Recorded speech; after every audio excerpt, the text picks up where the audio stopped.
If I was to select as a national policy, Yes. a gestational age of the 12th week is the best time to do a mini anomaly scan. I think that the 11 weeks is a bit too early. Right. 13 and a half weeks towards 14 weeks is a bit too late. In 11 to 12 and a half, 13 weeks, the baby is lying horizontally, so transabdominally, you can image the whole fetus quite easily. By the end of the 13th week, and right up to 18 weeks, the baby acquires sort of vertical position within the uterus, and it becomes much more difficult to image the whole fetus in one go, unless, of course, you're doing a more complex, in a specialist center, vaginal scan.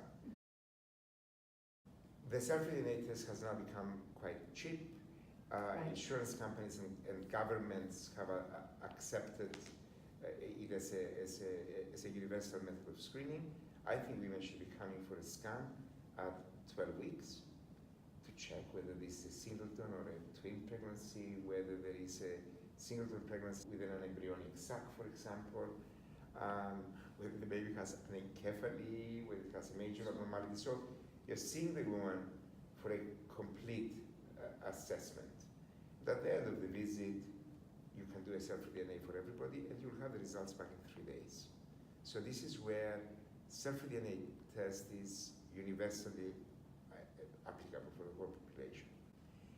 I think that for the foreseeable future, that will not happen, and I think that we should continue with the first trimester combined test at around 12 weeks, and if the risk is very high, I think that those women should be given the option of an invasive test after counseling that here you're dealing with not just Downs and the basic trisomies, but with many other things that can only be diagnosed by array.